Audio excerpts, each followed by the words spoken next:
Olá, seja bem-vindo para mais uma aula da disciplina Microbiologia Prática aqui do Instituto Federal de Educação, Ciência e Tecnologia do Sudeste de Minas Gerais. Hoje nós vamos continuar tratando a respeito das práticas, de importantes práticas do Laboratório de Microbiologia, falando a respeito das colorações fixadas, mais especificamente das colorações diferenciais, com uma atenção à coloração de Gram. A coloração de Gram ela é bastante importante para a prática microbiológica em geral, porque é a primeira etapa de diferenciação entre bactérias.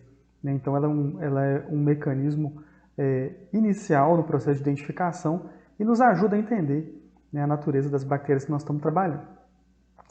Só que nós temos um problema, as bactérias elas são muito semelhantes, como a gente viu na aula passada. Por vezes a gente observa as bactérias no microscópio e nós vamos ter muita dificuldade para identificar a bactéria, por vezes até a forma e o arranjo é difícil de ser observado por conta do índice de refração das bactérias ser muito semelhante ao índice de refração da água. Mas nesse contexto todo, como é que a gente pode diferenciar as bactérias? Como é que a gente pode fazer para diferenciar essas bactérias? E a coloração de Gram tem esse papel de nos ajudar a diferenciar dois grandes grupos de bactérias.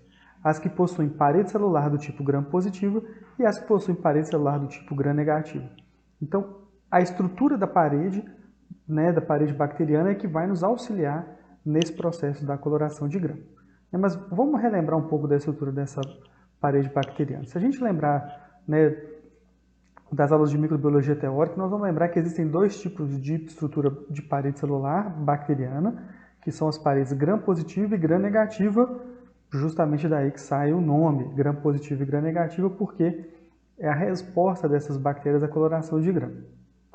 Quando a gente chega mais próximo, a gente percebe que as bactérias Gram positivas elas possuem uma parede celular, uma camada de peptidoglicano mais espessa, e sem nenhum adendo externo, quando a gente compara com as Gram negativas. Então nós estamos vendo aqui uma Gram positiva que tem camada espessa de peptidoglicano e a Gram negativa que possui uma camada fina de peptidoglicano, mas que possui uma membrana externa. Então aqui está a parede da bactéria Gram positiva, a gente percebe claramente aí as várias camadas de peptidoglicano, os ácidos teicoicos, os ácidos lipoteicoicos, e para as bactérias Gram negativas o que a gente percebe é uma camada fina de peptidoglicano, mais uma membrana externa, que é muito particular e muito própria. E nessa membrana externa a gente tem a presença do lipopolissacarídeo, que faz parte dessa membrana tão importante para as bactérias Gram negativas. Então veja que é uma grande diferença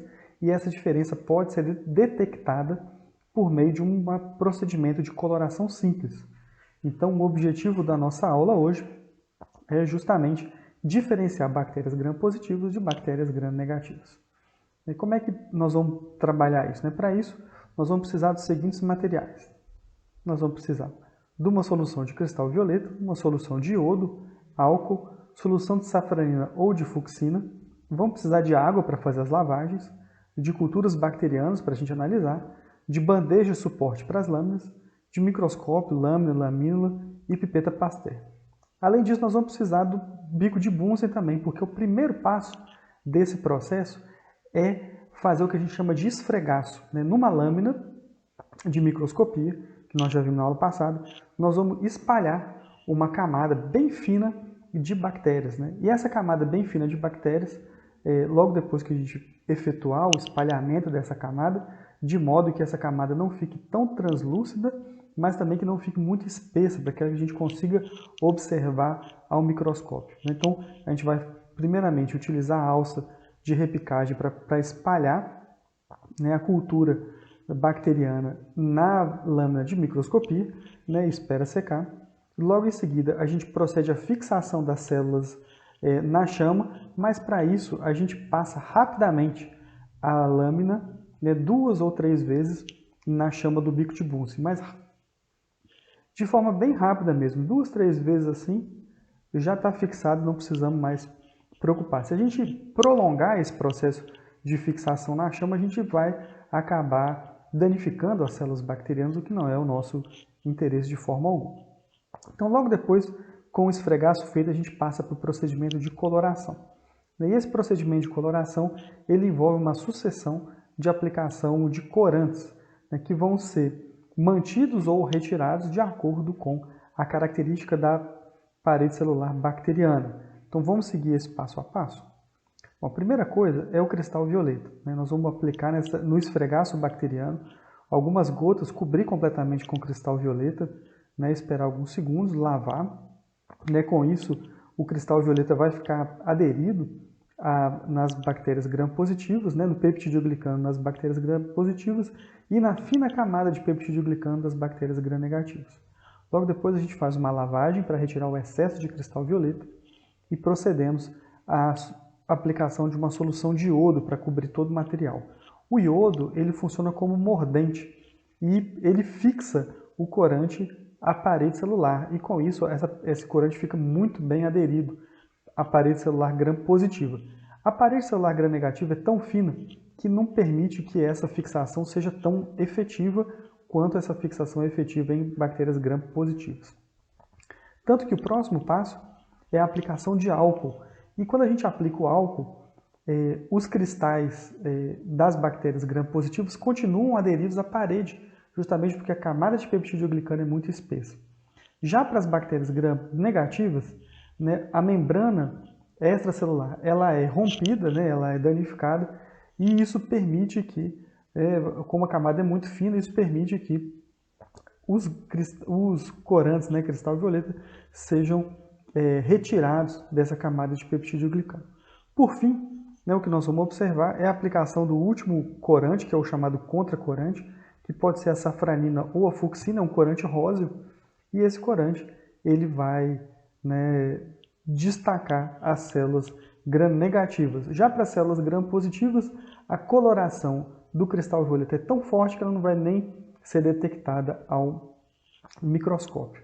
Então o que a gente observou aí foi que durante esse procedimento nós vamos ter uma coloração diferencial. As bactérias gram-positivas, que possuem uma parede celular bastante espessa, vão manter o corante cristal violeta, né, nas suas células, enquanto as bactérias gram-negativas, que têm um peptidoglicano fino, né, e uma camada de membrana extracelular, ela vai perder esse corante no ciclo de lavagem, principalmente depois da lavagem com álcool. E com isso, né, ela vai ser destacada não mais pelo cristal violeta, que é o primeiro corante, mas pelo contracorante, que é a safranina ou a fucsina.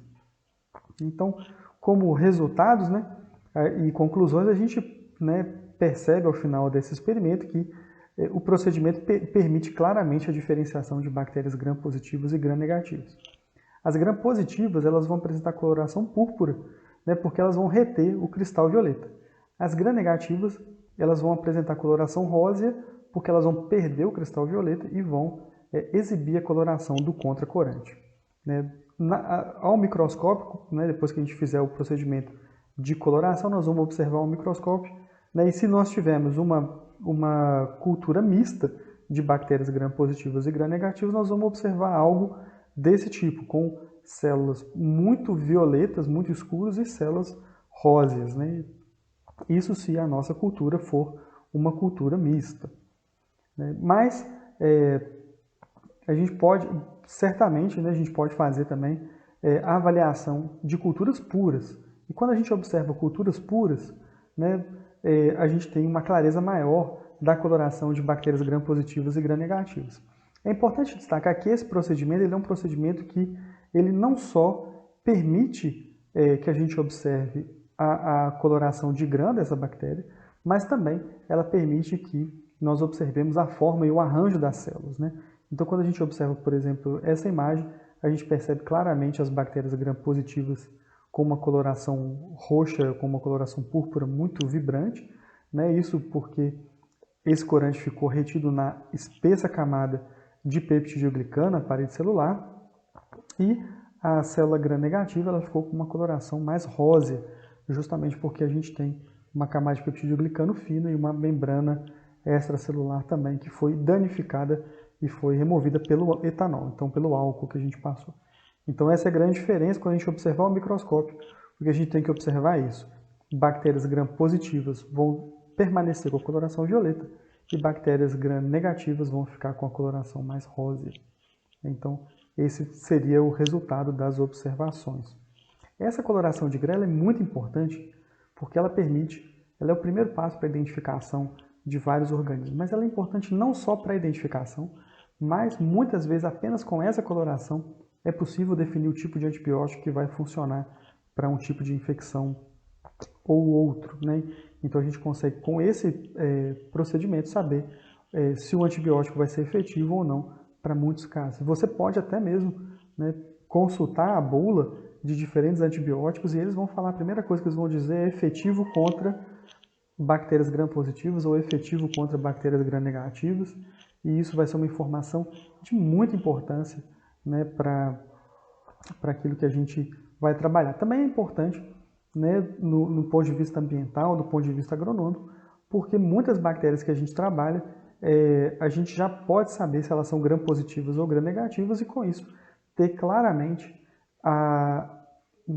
uma preliminar se a gente tem contaminação das culturas, contaminação dos inoculantes, contaminação, né, de qualquer natureza, que vai nos indicar que nós podemos ter problemas com o nosso trabalho, né, ou com as práticas que nós vamos desempenhar.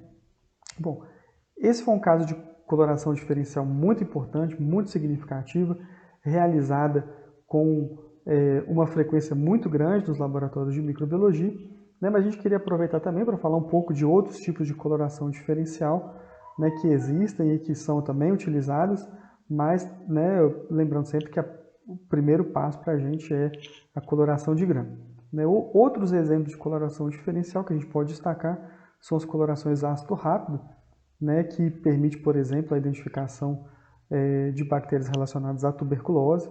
Elas permanecem com a coloração fúcsia, né, e tem como contracorante o azul de metileno. A gente também tem a coloração para endósporos, para a gente conseguir enxergar se as bactérias elas possuem endósporos, né, que ficam azulados, né, usando contracorante, como contracorante a safranina, que ela é vermelhada ou rósea. Então é importante para a identificação de endósporos. A coloração de flagelo também é bastante importante, né? O flagelo ele é coberto com um composto mordente, como ácido tânico, e corado com fucsina básica, né? E com isso nós vamos conseguir ver claramente os flagelos da célula e saber que tipo de flagelo essas células apresentam. E por fim, o corante de cápsula, né? A gente pode utilizar uma coloração de fundo, né? E essa coloração de fundo ela vai ser interrompida pela presença da cápsula, né? Pode ser utilizado um contracorante para identificar a célula bacteriana e com isso permite a visualização da cápsula como um halo translúcido nessas preparações microscópicas. Então a gente tem essas questões aí, são procedimentos importantes, são procedimentos determinantes e que vão auxiliar muito na prática laboratorial e em lidar com os corantes, com as culturas bacterianas e para identificar e poder trabalhar melhor com elas. Então, esse é um procedimento básico, talvez um dos primeiros passos, e por isso que a gente trouxe para vocês hoje a coloração de Gram. Bom, desejo para vocês uma boa semana e nos vemos nos próximos dias. Um forte abraço.